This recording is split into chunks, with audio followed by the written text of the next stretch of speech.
కాశ్యపాన్వయ సంజాతం నారసింహ పదాశ్రితం రామానుజి గురుం వందే పాణినీయ పయోనిధిం. భాగవత్ సద్గోష్ఠికి సాదరంగా ఆహ్వానం పలుకుతూ పెద్దలకు దాసం సమర్పించుకుంటూ ఈ రోజు మన భాగవత పట్టణాన్ని కొనసాగించుకుందాం. నారదుల వారు ఆ అజగర్ మహామునికి ప్రహ్లాదుడికి జరిగినటువంటి సంవాదాన్ని అంతా కూడా ధర్మరాజుకి చెప్పాడు.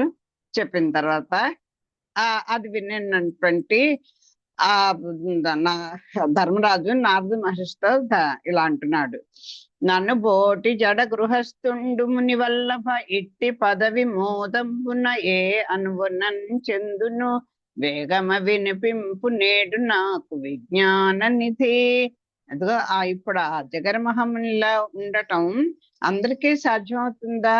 ఈ ఏంటి ఈ పరమహంస ధర్మాలన్నీ తెలుసుకోవడానికి అంటే ఎవరైనా సరే అటువంటి స్థితికి వెళ్ళాలంటే మామూలు మానవుడికి సాధ్యమవుతుందా అని అంటే ఎలా ఉండాలో చెప్పారు. నిన్న భావం చదువుకున్నాం, వచనం చదివాను, ఇప్పుడు భావం చదువుతున్నాను, ఇంకోసారి వినండి. ధర్మరాజా, గృహస్థుడు మోక్ష పదవి అందుకోవచ్చు. గృహస్థుడు గృహోచిత కర్మలన్నీ వాసుదేవార్పణంగా ఆచరించాలి. కర్మలన్నీ చేయాలి, ఏది వదిలిపెట్టుకోక అక్కర్లేదు. కంపల్సరిగా మన గృహస్థ ధర్మాలని మనం ఆచరించాల్సిందే. కాకపోతే మనం చేసేటువంటి కర్మలన్నిటినీ కూడా భగవదర్పణంగా ఆచరించాలి. మహర్షులను ఆదరించి వాళ్ళతో శ్రీహరి దివ్యావతార గాథలు చెప్పించుకొని వీణుల విందుగా వినాలి. ఎప్పుడు అవకాశం వస్తే అప్పుడు పెద్దల యొక్క శ్రీ సూక్తుల్ని వింటూ ఉండాలి. వాళ్ళని పిలిచి వాళ్ళతోటి కొంచెం టైం గడుపుకునేట్టుగా మన దినచర్యలో పెట్టుకుంటూ ఉండాలి. సజ్జనులతో సాన్నిహిత్యం కలిగి ఉండాలి.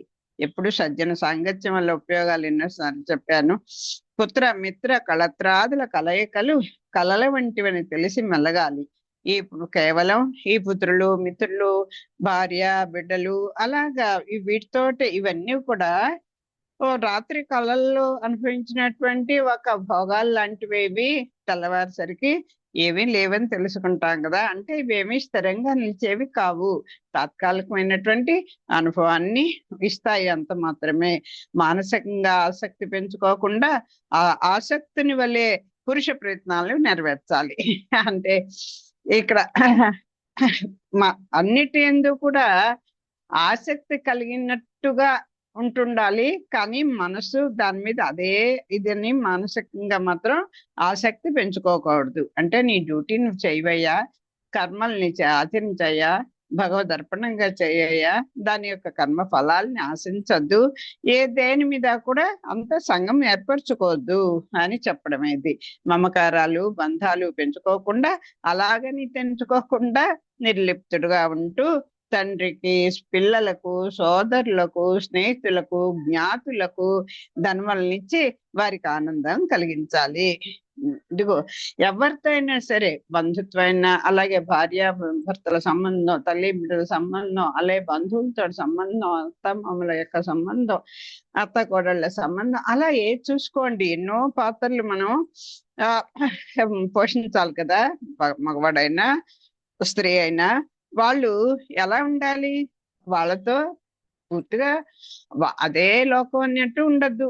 అబ్బే వీళ్ళతో మనకేమిటి పని అన్నట్టుగా కూడా ఉండద్దు. ఆ బంధుత్వాల్ని మరి అదే ప్రపంచంగా బతకద్దు, అలా అని పూర్తిగా వదులుకోవద్దు. అలా ఉంటూనే నీ దగ్గర ఉన్నటువంటి ధనము, ఆ మాట సాయము, లేకపోతే వాళ్ళకి కాసేపు వాళ్ళకి ఆనందం కలిగించేటువంటి మంచి విషయాలు ఏదో ఒకటి అలాగా నువ్వు వాళ్ళతో ఇస్తూ ఉండు, అందిస్తూ ఉండు. నీవు ధనవంతుడు అయితే నీకున్న దాంట్లో వాళ్ళకి కొంత ఇస్తూ వాళ్ళకి ఆనందం కలిగించు. భగవంతుని దయ వల్ల చేకూరిన ధన ధాన్య సంపదలపై అభిమానం పెంచుకోకుండా అనుభవించాలి. భగవంతుడు ఇచ్చిన దాన్ని అలా మూటలు కట్టి తర్వాత తరాల వాళ్ళకి అందించాలి అని అనుకోకుండా కొంత దాచుకోవాలి, కొంత అందించాలి, కొంత మన ఆరోగ్యానికి ఉంచుకోవాలి, కొంత మనకి కుటుంబాలకి పెట్టుకోవాలి, కొంత దాన ధర్మాలకు ఉపయోగించుకోవాలి. అలా అంతేగాని ఇంకా ధనాన్ని అలా ఇంకా సంపాదన అనుకుంటుంటే ఇంకా అనుభవం ఎప్పుడు ఉంటుంది? అనుభవిస్తూనే ఉండాలి, ఉన్న దాంతో తృప్తి పడుతుండాలి. గృహాలలో, పొలాలలో తిండికి మాత్రం దొంగతనం చేసే చిన్న చిన్న దొంగలను దండించకూడదు. పాపం తిండికి లేక చిన్న చిన్న పిల్లలు పాపం వీళ్ళు ఆ పొలాల్లో ఏవో కాస్త ధాన్యం పట్టుకుపోతుండడం, అలాగే ఇళ్లలో కూడా చిన్న చిన్న దొంగతనాలు చేస్తుండడం, వాళ్ళని కఠినంగా శిక్షించేసి పాపం ఇదకుండా వాళ్ళు ఏ పరిస్థితిలో అలాంటి దీనికి దిగుతున్నారో చూసుకొని వాళ్ళకి వీలైనంత వరకు సాయం చేస్తూ వాళ్ళు ఆ ప్రవృత్తి నుంచి కొంచెం తప్పించేట్టుగా నెమ్మదిగా చెప్పండి. మృగాలను, సర్పాలను, మూషికాలను, మర్కటాలను, మక్షికాలను, గార్ధబాలను, ఒంటెలను హింసించక ఏమైనా సరే ఈ భూతదయ కలిగి ఉండాలి. వీటన్నిటిని ఉకోరుండి వాటిని హింసించకూడదు. కన్న బిడ్డల వలె కనికిరంతో చూడాలి.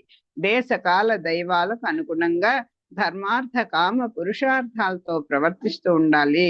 ఆయా కాలాలని బట్టి, ఆయా దేశాలని బట్టి, ఆయా పరిస్థితులను బట్టి దైవాలకు అనుగుణంగా అంటే భగవంతునికి ఇచ్చినటువంటి ఆ నియంత్రణని దాన్ని దాటకుండా, ఆ నియమాలను అతిక్రమించకుండా ధర్మార్థ కామ పురుషార్థాలతో ఉండాలి. శునక, పతిత, చండాలురకు కూడా భోజన పదార్థాలు తనకు తగిన విధంగా పెడుతూ ఉండాలి. ఎవరికి తగినట్టుగా మనకు శక్తిని బట్టి వాళ్ళకు కూడా ఇస్తూ ఉండాలి. జీవ జంతువులకు సంతర్పణ చేయాలి.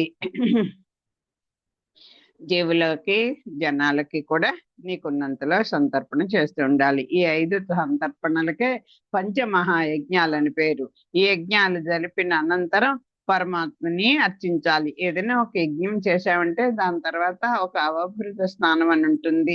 ఆ యజ్ఞ పరిసప్తి చేసి, స్వామి నీ వల్ల ఇది మేము ఆచరించాము, దీని యొక్క ఫలితం అంతా కూడా నీదే, కృష్ణార్పణ అనమంటారు చూసారా. ఏం చేసినా అలాగా పరమాత్మని మళ్ళీ తిరిగి అర్చించాలి. ఆత్మ జీవనోపాయం సమర్థంగా సంతృప్తికరంగా నెరవేర్చుకోవాలి. అది మనం ఎప్పటికప్పుడు పరిశీలన చేసుకోవాలి. ఈ భగవంతుడు మనకి ఈ శరీరం ఇచ్చాడు. ఈ శరీరానికి ధరిస్తున్నటువంటి ఆత్మ ఇచ్చాడు. ఈ ఆత్మని, శరీరాన్ని వీటికి ఒక సత్తను కలిగిస్తున్నటువంటి పరమాత్మనిచ్చాడు. అంచేత ఈ జీవన అంటే ఈ శరీర పోషణ కోసమే మన జీవితం అంతా వెచ్చిస్తూ ఉంటే, ఆత్మోజ్జీవనానికి కూడా కొంత మనం ఎన్నోసార్లు చెప్పుకుంటున్నాం కదా. ఆత్మోజ్జీవనానికి అంటే మనం పరమాత్మను చేరుకోవాలి, వెళ్ళాలి అనే కోరికే కదా ఎవరికైనా సరే. మళ్ళీ ఏ కుక్కగానో నక్కగానో పుట్టకూడదు, రాక రాక వచ్చింది మానవ జన్మ, దీన్ని సఫలం చేసుకోవాలి, మన అంతిమ లక్ష్యం భగవంతుని చేరుకోవడమే. ఇవన్నీ మనం అందరికీ చెప్తున్నవే, తెలిసినవే కదా. మరి వీటి కోసం మనం ఏం చేయాలి? ఈ ఆత్మ ఉజ్జీవించటానికి సమర్థంగా మన జీవన విధానాన్ని నెరవేర్చుకుంటూ ఉండాలి. సంతృప్తికరంగా కూడా నెరవేర్చుకోవాలి. నిజంగా చేసుకుంటున్నావా? మన ఆత్మ ఉజ్జీవించడానికి ఏదైనా పని చేసుకుంటున్నావా అని. ఈ శరీరం కాలిపోతుంది. ఈ జీవుడికి మాత్రం మళ్ళీ ఇంకో జన్మ ఉందని మనకి తెలుసు. మరి మళ్ళీ జన్మ ఎత్తాలంటే మళ్ళీ ఎత్తకుండా డైరెక్ట్ గా ఈ జన్మలో ఇలాగా స్వామిని చేరిపోతామంటే మనం పోగు చేసుకున్నటువంటి ఆ పాపరాశి అంతా కూడా ఎవరు అనిపిస్తారు? మనమే అనిపించాలి కదా. ఆ పుణ్యం అనిపించాలి, పాపం అనిపించాలి. మరి అంచేత మళ్ళీ మళ్ళీ జన్మలు ఎత్తుతూనే ఉంటాం. అంచేత ఎప్పటికప్పుడు సంతృప్తికరంగా మనం చేస్తున్నావా, మన పాత్రను మనం కరెక్ట్ గా పోషిస్తున్నావా అనేది ఎప్పటికప్పుడు పరిశీలించుకుంటూ ఉండాలి. జనక గురులనైనన్ చంపు అర్థమునకై ప్రాణమైన విడుచు భార్య కొరకు, అట్టి భార్యన్ పురుషుండు అతిథి శుశ్రూష చేయించి తెలుసు అజితుని ఈస్తునైనా. అది లోకల్లో మానవుడు ధనానికి దాసోహం అని తండ్రినైనా గురువులనైనా సంహరిస్తాడు. అది ధనానికి దాసోహం. కొందరికి దాసోహం అయిపోతుంటారు. ఏమిటిట? ఎందుకు అంటే ఎలా అంటే, ఏదో ఒక కోరిక మనకి ప్రబలం అయిపోయింది అనుకోండి, ఆ కోరిక తీర్చుకోవడానికి ఎంతటి నీచమైనటువంటి పనికైనా దిగజారిపోతాం.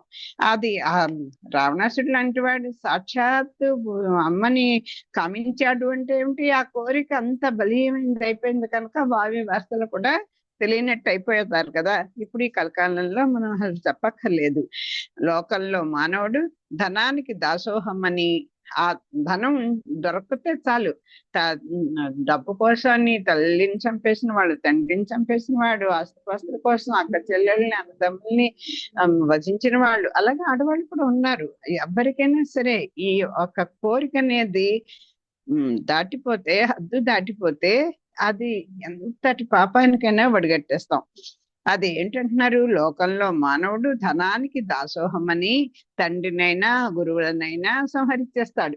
ఇంక చెప్పక్కల అది గురువా తండ్రా తల్లి ఏమీ ఆలోచించరనమాట. కానీ భార్య కోసం ధనం ఏమిటి మరి? కొంతమంది భార్యాదాసులు, ఇంకా వాడి ప్రపంచం భార్యే. ఆవిడ కోసం ఏం చేస్తాడు, ప్రాణమైనా ధారపోసేస్తాడు. కొంతమంది అలా ఉంటారు. అటువంటి భార్య చేత అతిథి శుశ్రూష చేయించి విజయం సాధించవచ్చు. అయితే ఆవిడకి అనుకూలంగా ఉంటూ ఆవిడని ఒక మంచి అతిథులకి శుశ్రూష చేయించేట్టుగా చేసి ఆవిడకి సంతృప్తి కలిగించవచ్చు. ఆవిడని కాస్త మంచి అంటే ఓహో నా కోసం నా భర్త ప్రాణాన్ని ఇచ్చేస్తాడు అని చేత ఆయనకి మన ఇంటికి వచ్చేటువంటి అతిథులు శుశ్రూష చేయాలి అని సంతృప్తి కలిగించాలి అని అనుకున్న భార్య అయితే అటువంటి భార్య చేత అతిథి శుశ్రూష చేయించి విజయం సాధించవచ్చు. భార్య సహాయంతో ధర్మ పదంలో పరమేశ్వరుని కూడా గెలవవచ్చు. అదే ప్రతి ఒక పురుషుని యొక్క విజయానికి స్త్రీ ఎప్పుడు ఒక వెనక ఉంటుంది అని చెప్తారు కదా. అలాగా అటువంటి భార్య సహాయంతో ఏ యజ్ఞాగతలు చేయాలన్నా భార్య పక్కన లేకపోతే ఆ యజ్ఞానికి అతను అర్హుడు కాదు అని కదా చెప్పడం. అంచేత ఆ భార్య సహాయంతో ఒక ధర్మ పదంలో పయనించినటువంటి పురుషుడు పరమేశ్వరుని కూడా గెలుచుకోవచ్చు. పరముండీశ్వరుండు బ్రాహ్మణ ముఖమున ఆహరించి తుష్టుండైన భంగి అగ్ని ముఖమునందు హవ్యరాసులు కొని అయినన్ దృష్టి నొందండు అనక చరిత. ఇంకా పుణ్యచరిత, దేవాది దేవుడైన పరమేశ్వరుడు అతిథి అయిన బ్రాహ్మణుని ముఖంగా ఆహారం స్వీకరించి తృప్తి నొంది ఆనందిస్తాడు.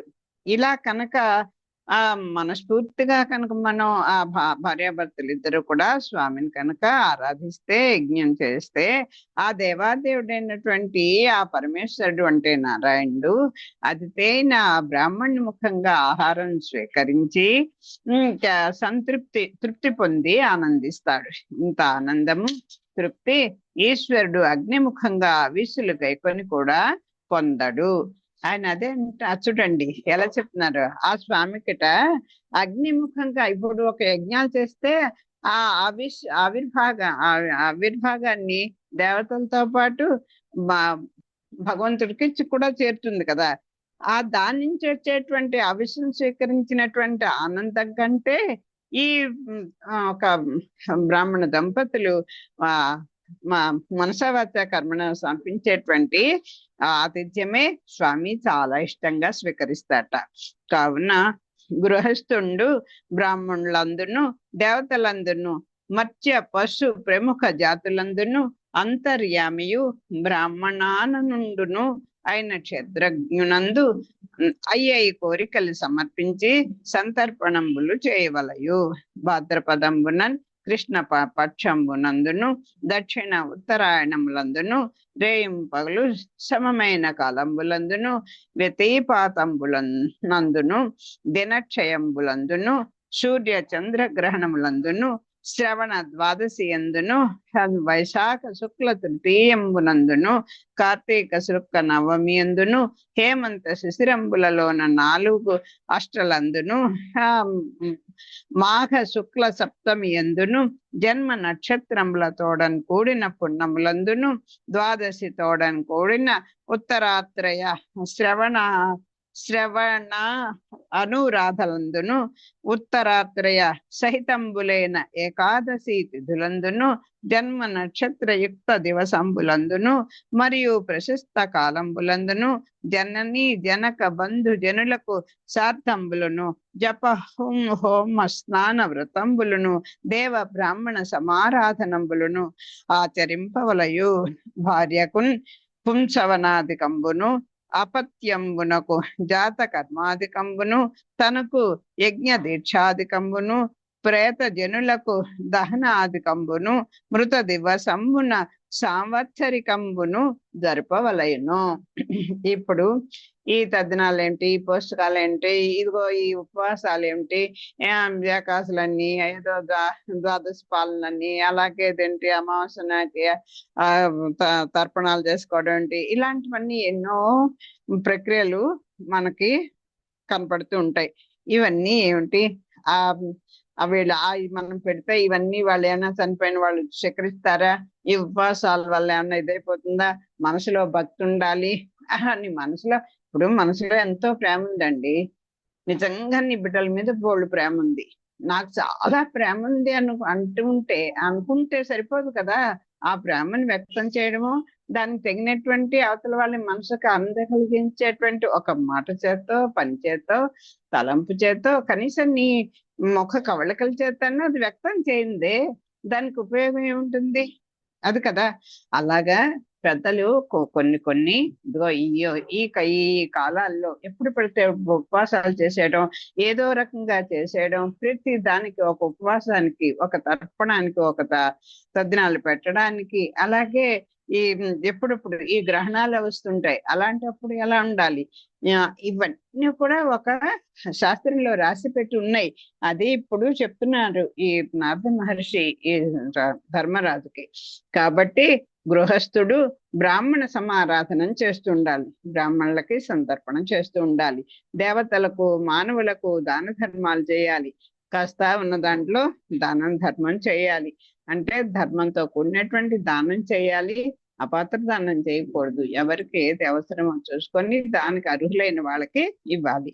ఓ దొంగకి పట్టుకెళ్ళి నీ దగ్గర డబ్బులు కదా అని ఇచ్చేస్తే వాడు ఏం చేస్తాడు, ఒక తాగుమతుకు నువ్వు ఇస్తావు ఏంటి, ఇంకా వాడి యొక్క వ్యసనాన్ని నువ్వు ఇంకా వృద్ధి చేసిన వాడు అవుతావు. అదే ఒక మన సత్కార్యం చేసేవాడు ఉంటాడు, వాడికి చేయాలని ఉంటుంది, పాపం డబ్బు ఉండదు, అలాంటి వాడికి నువ్వు సాయం చేసావు అనుకో ఇస్తారు. ఒక పేద విద్యార్థి ఉంటాడు, వాడికి చదువుకు నువ్వు సాయం చేసావు అనుకో మంచి ఉపయోగం ఉంటుంది. అలా చూసుకొని చేయాలి. పశువులకు కూడా ఆహారాదులను సమర్పించాలి. సమస్త జీవకోటిలో, సమస్త జాతులలో అంతర్యామిగా ఉన్నటువంటి బ్రాహ్మణుడే ముఖముగా ఉన్నటువంటి పరమాత్మకు సమదృష్టితో, సేవాభావంతో ఆయా అభిష్టాలు సమర్పించి సంతర్పణలు చేయాలి. ఆ చేసేటువంటి ఆ సంతర్పణలు కూడా ఆచార్య ముఖంగా భగవంతుని దృష్టిలో పెట్టుకొని, ఒక గొప్ప కోసం కాకుండా ఒక సేవాభావంతో, ఇది మన భగవంతుడు నాకు ఈ అవకాశం ఇచ్చాడు అది ఇలా అని అనుకుంటూ చేయాలి. సమస్త జాతుల్లో కూడా అంతర్యామిగా ఉన్నాడు కదా స్వామి, అందరి ఆత్మల్లోనూ స్వామి అంతర్ముఖుడై ఉన్నాడు కనుక అది గుర్తించుకోవాలి. పరమాత్మకు కూడా ఏంటి, ఈ బ్రాహ్మణులు అంటే నాకు చాలా ఇష్టము, నాకు వాళ్ళని నేను గౌరవిస్తాను, పూజిస్తాను అని కృష్ణ పరమాత్మ ఎన్నోసార్లు చెప్పుకున్నట్టు మనం చదువుకున్నాం. అంచేత అలాగా ఆ సేవాభావంతో ఆయా అభీష్టాలన్నీ కూడా సమర్పించి సంతర్పణ చేయాలి. ఎప్పుడెప్పుడో చూడొచ్చు పుణ్యకర్మలు ఎలా చేయాలో చెప్తున్నారు. భాద్రపదంలో కృష్ణ పక్షాలలో, దక్షిణ ఉత్తరాయణాలలో, రాత్రి పగలు సమంగా ఉండే కాలాల్లో, కొంతకాలం రాత్రి పొద్దు ఎక్కువ ఉంటుంది, ఒకప్పుడు పగటి కాలం ఎక్కువగా ఉంటుంది. అలా కాకుండా పగలు రాత్రి సమంగా ఉండే కాలాల్లో చేయాలి ఇలాంటివన్నీ. గ్రహ యోగ కాలాల్లో, దినక్షయ కాలాలలో, హాల్య సూర్య చంద్ర గ్రహణ సమయాలలో, శ్రావణ ద్వాదశిలో, వైశాఖ శుక్ల తదియలలో, కార్తీక శుక్ల నవమిలో పండితులు చెప్పినట్లు శ్రాద్ధ కర్మలు, జపహోమాదులు, పుణ్యకర్మలు చేయాలి. మనకి ఎప్పుడప్పుడు నలుగురు చూస్తారులే అనుకొని మనకు డబ్బులు ఉన్నప్పుడు కాకుండా పెద్దల యొక్క ఆ సలహా తీసుకుంటూ వాళ్ళని సమక్షంలో ఇలాంటి కర్మలన్నీ కూడా చేస్తే అవి శాస్త్రోక్తంగా జరుగుతాయి. ఇంకా హేమంత శిశిరాలలో మార్గశిర, పుష్య, మాఘ, పాల్గొన మాసాలలో వచ్చే కృష్ణ పక్ష అష్టమి తిథులలో, వాటికి ముందు వెనక సప్తమి నవమి రోజులలో, ఈ 4 అష్టకాలలో మాఘ శుక్ల సప్తమిలో జన్మ నక్షత్రంతో కూడిన పూర్ణిమ తిథులలో, ద్వాదశితో కూడిన ఉత్తరాషాఢ ఉత్తరాభాద్రలందు, శ్రవణ అనురాధలందు, ఉత్తరాషాఢ ఉత్తరాభాద్రతో కూడిన ఏకాదశి తిథులలో, జన్మ నక్షత్ర దినాలలో, ఇంకను ప్రశస్త కాలాలలో జననీ జనక బంధువులకు శ్రాద్ధములు, జపహోమాలు, స్నానాలు, వ్రతాలు, దేవ బ్రాహ్మణ సమారాధనలు చేస్తూ ఉండాలి. పెద్దలకు శ్రాద్ధ కర్మలు చేస్తారు కదా, తర్పణాలని అలా ఉంటాయి. అవి కూడా ఎప్పుడెప్పుడు చేయాలో ఎలా చేయాలో పెద్దల యొక్క సలహాతోటే చేస్తూ ఉండాలి. వాళ్ళు చెప్పిన ప్రకారమే చేయాలి. లేకపోతే అవన్నీ కూడా మంచి ఫలితాలు ఇవ్వవు. ఏదో మనం తండ్రికి ఏదో తద్దినం పెట్టాం, తల్లికి తద్దినం పెట్టాం అని ఏదో గొప్ప కోసం చెప్పుకున్నట్టు ఉంటుంది తప్ప అది వాళ్ళకి చేరవు. భార్యకు పుత్రుడు పుట్టాలని జరిపే పుంసవనం వంటి వేడుకలు, బిడ్డలకు జాతకర్మలు మున్నగున్నవి, తనకు యజ్ఞ దీక్షాధికము, ప్రేత జనులకు దహనాధికము, మృతి దినమును అనుసరించి సంవత్సరికాలు మున్నగు కర్మలు గృహస్థుడైన వాడు శ్రద్ధగా నిర్వహించాలి. ఏదో పెద్ద దినం పెట్టాం, చిన్న దినం పెట్టాం, ఒక్కొక్కళ్ళు వాళ్ళ కులాచారాలను బట్టి ఉంటాయి. అలాగే ఈ బ్రాహ్మణులకు కూడా ప్రత్యేకంగా తల్లిదండ్రులు చనిపోయినప్పుడు ఆ జ్ఞాతులకి కొంతమందికి పెట్టాల్సి వస్తే ఆ మొత్తం 12 నెలల్లో కూడా ఆ మాసకాలను పెడతారు. ఆ తర్వాత సంవత్సరికం అని పెడతారు. అది అయిపోయిన తర్వాత మళ్ళీ ప్రతి సంవత్సరం పెద్దలు చెప్తుంటారు, ఎప్పుడు వాళ్ళని సలహాలు తీసుకొని ఎప్పుడు పెట్టాలో ఆ సంవత్సర అభ్యకాలు అవి కూడా చాలా శ్రద్ధగా నిర్వర్తించాలి గృహస్థుడు. తర్వాత ఇప్పుడు అదేంటి సుడిదలు అవన్నీ చేస్తారు కదా, పుత్రుడు పిల్లలకు పుట్టడానికి ముందు అవి. అలాగే జాతకర్మలు అంటే వాళ్ళకి ఉపనయనాలు చేయటం అలాంటివి, అలాగే పేర్లు పెట్టడం, ఇలాంటివన్నీ కూడా అవి చక్కగా శ్రద్ధగా చెయ్యాలి.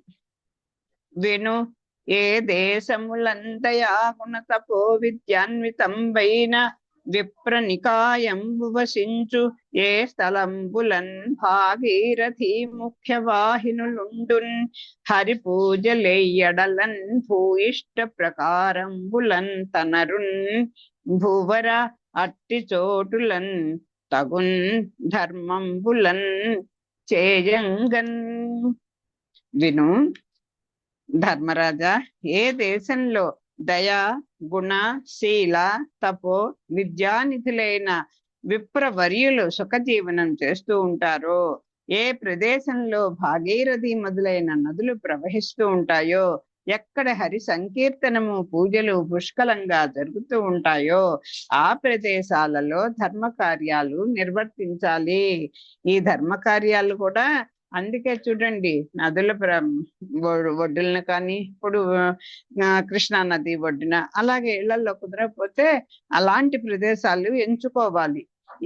ఏ దేశంలో అయితే దయా గుణ శీల తపో విద్యానిధులైన విప్రవర్యులు సుఖజీవనం చేస్తుంటారో, కాస్త ఈ విప్రులు ఉన్నటువంటి ప్రదేశాలలో, అలాగే మంచి నదులు, భాగీరథి అంటే గంగా నది, అలాంటివి చక్కని నదులు ప్రవహిస్తుంటా అంటే నదుల తీరాల ఎక్కడ ఉంటాయో అలాంటి చోట, ఎక్కడ హరి సంకీర్తనము పూజలు పుష్కలంగా జరుగుతుంటాయో, ఎప్పుడు చూసినా అక్కడ ఆ భగవంతుని యొక్క ఏవో పూజలో పునస్కారాలు, ఏవో సంకీర్తనలో భజనలో అలా జరుగుతూ ఉన్నటువంటి ప్రదేశాల్లోనూ ధర్మ కార్యాలు నిర్వర్తించాలి. అంటే ఆ ప్రదేశాన్ని కూడా చక్కని ప్రదేశాన్ని ఎంచుకోవాలి, పద్ధతిగా ఉన్న ప్రదేశాన్ని. హరి ఎందు జగములుండును హరి రూపము సాధు పాత్రమందుండు శివంకరమగు పాత్రము కలిగిన అరయంగా అది పుణ్యదేశం అనక చరిత్ర. ఇదిగో అనగా శ్రీహరి ఉదరంలో విశ్వం విస్తరించి ఉంటుంది. అటువంటి శ్రీహరి సాధు పురుషులలో ఉంటాడు. ఆ సత్పాత్రులున్న దేశం పుణ్య ప్రదేశం కాబట్టి దేశకాల పాత్రలను గుర్తించి అవి ప్రాప్తించిన వెంటనే ఆ అవకాశం జారవిడకుండా పుణ్యకార్యాలు చేయాలి. ఎక్కడైనా ఇలాగ పని చెప్పుకున్నటువంటి వాతావరణం దొరికిందనుకోండి, అక్కడ ఏదో ఒకటి ఏదో పారాయణ, పూజ, పునస్కారం, పెద్దలకి ఆతిథ్యం ఇవ్వడము, ఏదో అలాంటివన్నీ చేస్తూ ఉండాలి అని చెప్తున్నారు. శ్రీహరి ఉదరంలో విశ్వం అంతా కూడా విస్తరించింది కదా, అటువంటి ఆ శ్రీహరి సాధు పురుషుల్లో ఉంటాడు. ఆయనకి పరమపదంట మహనీయుల యొక్క హృదయాలేట ఆయనకి పరమపదం. ఆయనకి ఆ పరమపదంలో ఉండడం కంటే ఇది మా యోగుల మనసుల్లో ఆయన చాలా హాయిగా ఉంటాటండి. అలాంటి ఆ సాధు పురుషులలో ఉంటాడు. సత్పాత్రులు ఉన్నటువంటి అలా మంచి జనాలు ఉన్నటువంటి ఉన్న దేశమే పుణ్య ప్రదేశం కదా. అంతకన్నా పుణ్య ప్రదేశం అంటే ఏముంటుంది? దేశ కాల పాత్రలను గుర్తించి, అంటే ఆ దేశము కాలము అక్కడ ఉన్నటువంటి జనాలు వేటను గుర్తించుకొని అలాంటి మంచి చోటు కానీ, అలాంటి చక్కని వాతావరణం కానీ, అలాగ సత్పురుషులు ఉన్నటువంటి వాతావరణాలలో కానీ వాటిని కనిపెట్టుకొని అలాంటి చోట బద్దకించకుండా, దారబడకుండా, అంటే ఇప్పుడు ఎలా అవుతుందిలే అనుకుంటూ దాటవేయకుండా పుణ్యకార్యాలు చేయాలి. మరియు కురుక్షేత్రంబును గయాశీర్షంబును ప్రయాగంబును పులహాశ్రమంబును నైమిషంబును ఫాల్గుణంబును సేతువును ప్రభాసంబును కుశస్థలియును వారణాసియును మధురాపురియును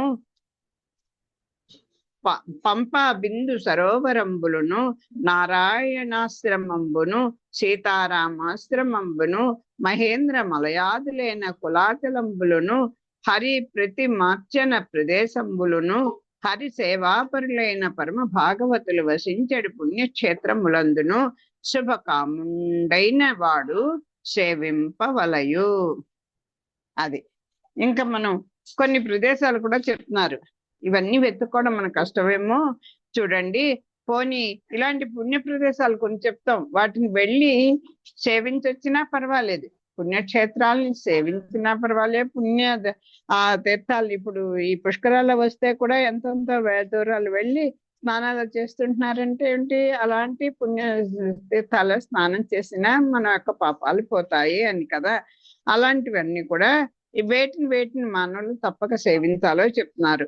కురుక్షేత్రము, గయా, ప్రయాగ, పులహాశ్రమం, నైమిషము అంటే నైమిషారణ్యము, ఫల్గుని నదీ తీరము, రామేశ్వరము, ప్రభాస తీర్థము, కుశస్థలి, వారణాసి, మధురాపురి, పంపా సరోవరం, బిందు సరోవరం, నారాయణాశ్రమం, సీతారామాశ్రమం, మహేంద్ర మలయ పర్వతాలు మున్నగు తీర్థక్షేత్ర పర్వత ఆశ్రమ స్థలాలను, విష్ణు విగ్రహారాధన జరిగే ప్రదేశాలను, విష్ణు భక్తులు నివసించే పుణ్యక్షేత్రాలను శుభాలు కోరే మానవులు తప్పక సేవించాలి. వైష్ణవులు అంటే ఎన్నోసార్లు చెప్పుకున్నాం, విష్ణువు విందు ప్రీతి కలిగిన వారు. వాళ్ళు నివసించేటువంటి పుణ్యక్షేత్రాలు అవి కూడా సేవించిన మనకు శుభాలు సమకూరుతాయి. భూవరేంద్ర ఇట్టి పుణ్య ప్రదేశంబులందు నరుండు చేయునట్టి ధర్మమల్పమైన అది సహస్ర గుణాధిక ఫలమునిచ్చు హరికృపావశమున. ఏమండి, అంతంత యజ్ఞాలు యాగాలు చేయడానికో లేదా అలాంటి మీరు చెప్పినటువంటి ఆ లిస్ట్ ఇచ్చిన ప్రకారం అవన్నీ మేము దర్శించడానికో మా దగ్గర శారీరక శక్తి లేదు, ఏదో వంట శక్తి లేదు, ఇంట్లో శక్తి లేదు అంటారు కదా. డబ్బులు లేవండి, ఓపిక లేవండి, మాకు ఎలాగో అంటారేమో. ఏం అక్కర్లేదు. అయ్యో స్వామి, నిన్నొచ్చి సేవించుకోవాలనుకుంటున్నాను, నాకు ఆ శక్తి లేదు, శారీరక శక్తి లేదు, మన డబ్బు లేదు, ఏమీ లేదయ్యా అని అనుకోండి చాలు. కనీసం ఆర్తి ఉన్నా చాలట. భగవంతుడు చిన్న ఆలోచనకి వస్తే అది 1000 రెట్లు అలా అధికమైనటువంటి ఫలం చాట.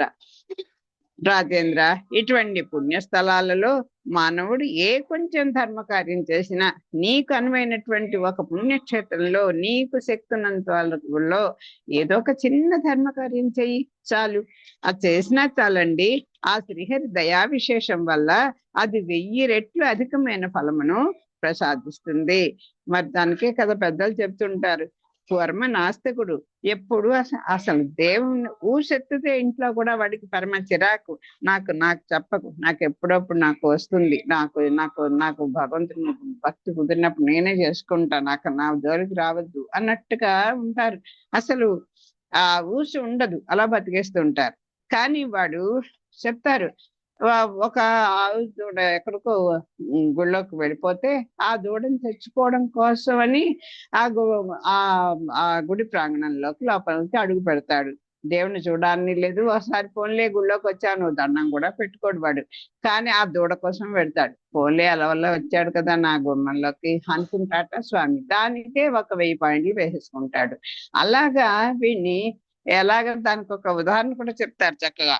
ఇప్పుడు బంగారం మనం మెరుగు పెట్టమని ఇస్తుంటే దానికి బాగా ఆ కుళ్ళంతా పోవడానికి వాటిని ఏవో నీళ్ళలో ముంచి చేసి ఏవో అన్ని చేసి వాటి శుద్ధి చేస్తుంటారు. అది ఆ బ్రష్ తో తోముతున్నప్పుడు ఎంతో రజన ఉండదండి, ఇంత పిసి రజన పడుతుంది. అలా అన్ని వస్తున్న ఆ రజనంతా కూడి కూడి కూడి కూడి కూడి కొన్ని సంవత్సరాలకి మహా అయితే ఏదో ఇంత చివంత వస్తుందేమో. అలాగా కానీ ఇంత పుణ్యం చేస్తున్న భగవంతుడు మాత్రం దాన్ని 1000 రెట్లు చేసేస్తాడు పుణ్యకార్యం చేస్తే. అది గుర్తుపెట్టుకొని మనకు చేతనైనంతలో మేమేం చేయలేము అని అనుకోకండి. ఓ నామం చేసుకోవచ్చు కదా, నోరు ఉంది, అక్షరం పలకడానికి ఉంది, మనమేం మగవాళ్ళం కాదు, మనకి చైతన్యం ఉంది. ఎందుకండి ఇవన్నీ చెయ్యాలి? ఎందుకు ఈ గ్రంథాలు చదువుకోవాలి? ఎందుకు ఈ పారాయణ చేసుకోవాలి? ఎందుకు ఈ కాలక్షేపాలు? వీటి వల్ల ఏమిటి? ఆచరణ ఉండాలి అని కబుర్లు చెప్తారు. కానీ వినడానికే నీకు మనసు లేకపోతే ఇంకా అసలు ఆచరణ దాకా ఎక్కడికి వెళ్తావు అసలు నువ్వు? ఆచరించాలని బుద్ధి ఉన్నవాడికి విని మంచి మాటలు పెద్దల సాంగత్యాన్ని కోరుకొని వాళ్ళతోటే ఉండి మంచి మాటలు వింటూ ఆకలి చేసుకుంటూ దాన్ని మళ్ళీ మన్నం చేసుకుంటూ అది నిత్య జీవితంలో అప్లై చేసుకునేటువంటి వాళ్ళు ఎంతో మంది ఉన్నారు, లేకపోలేదు. అసలు మంచి మాట చెప్పేవాడే లేకపోతే, వినాలన్న బుద్ధే మనకి లేకపోతే ఇంకా అసలు మార్పుకి ఎలా ఉంటుంది? మన చైతన్యం ఉంది కదా, నోరు ఇచ్చాడు కదా, మనమే కాకుల్లా కావుకా అనకాల అమ్మ అమ్మ ఆహారం కోసం అరవక్కలే కదా. అన్ని మనం మన మన మనం రక్షించుకోవడం తెలుసు అనుకుంటాం, ఆహార సంపాదన తెలుసు అనుకుంటాం, కుటుంబం కోసం పాటుపడుతూ ఉంటాం. కానీ భగవంతుని గురించి ఒక్క ఇంద్రియాన్ని కూడా ఉపయోగించాం. అలాంటి దురదృష్టవంతులం మనం. అలా ఏదైనా చేయండి, మీకు ఒకసారి మనసులో తలుచుకుంటావా, లేకపోతే ఒక క్రియారూపంగా ఏదైనా చిన్నపిసరి చేస్తావా, లేదంటే ఏదైనా వాచికంగా ఏమన్నా చేస్తావా? అలా చెయ్యి చాలు, అదే అధిక ఫలం వస్తుంది స్వామి కృపతో. చరాచరంబైన విశ్వమంతయు విష్ణుమయం బౌటం చేసి పాత్ర నిర్ణయ నిపుణులైన విద్వాంసులు నారాయణుండు ముఖ్య పాత్రం వని పలుకుదురు. దేవ ఋషులు బ్రహ్మపుత్రులైన సనకాదులు నుండ భవదీయ రాజసూయంపున అగ్ర పూజకు హరి సమ్మతుండయ్యే. అనేక జంతు సంఘాత సంకీర్ణంపైన బ్రహ్మాండ పాద పంబునకు నారాయణుండు మూలంబు. తన్నిమిత్తంబున నారాయణ సంతర్పణంబు సకల జంతు సంతర్పణంబని ఎరుంగుము. ఋషి నర తిరియక్ అమర తిరియగమర శరీరంబులు పురంబులు వాని ఎందున్ తారతమ్యంబు తోడ జీవరూపంబున భగవంతుండైన హరి వర్తించుటం చేసి పురుషుండనన్ ప్రసిద్ధుండయ్యే. అందున్ తిరియ జాతుల కంటే అధికత్వంబు పురుషుని యందు విలసిల్లుటం చేసి పురుషుండు పాత్రంబు. పురుషులలోన హరితనువైన వేదంబును ధరించుచు సంతోష విద్యా తపో గరిష్ఠుండైన బ్రాహ్మణుండు పాత్రంబు. బ్రాహ్మణులలోన ఆత్మజ్ఞాన పరిపూర్ణుండైన యోగి ముఖ్య పాత్రంబని పలుకుదురు. పరస్పర పాత్రంబులకు సహింపని మనుషులకు పూజన పూజన పూజన పూజనార్థంబుగా త్రేతాయుగంబునందు హరి ప్రతిమలు కల్పింపబడియన్. కొందరు ప్రతిమార్చనంబు చేదురు. పాత్ర పురుష ద్వేషులైన వారలకు అటు అర్చనంబు ముఖ్యార్థప్రదంబు కాదు. మందాధికారులకు ప్రతిమార్జనంబు పురుషార్థప్రదంబు అగు. అంటే మనకి అందరికి అన్ని జన్మల్లో దేవ మనుష్య తిరిగి స్థావరాలలో గొప్ప జన్మ ఏది అంటే మానవ జన్మే అని చెప్తారు. అందులో ఆ మానవ జన్మలో కూడా ఒక మంచి కులాల్లో పుట్టడం, ఇంకా ఇది పురుషుడుగా పుట్టడం అంతకన్నా గొప్పది అలా చెప్తారు కదా. మరి అందరం మానవులమే, కానీ ఆ విష్ణువుని నర్చించేటువంటి వాడు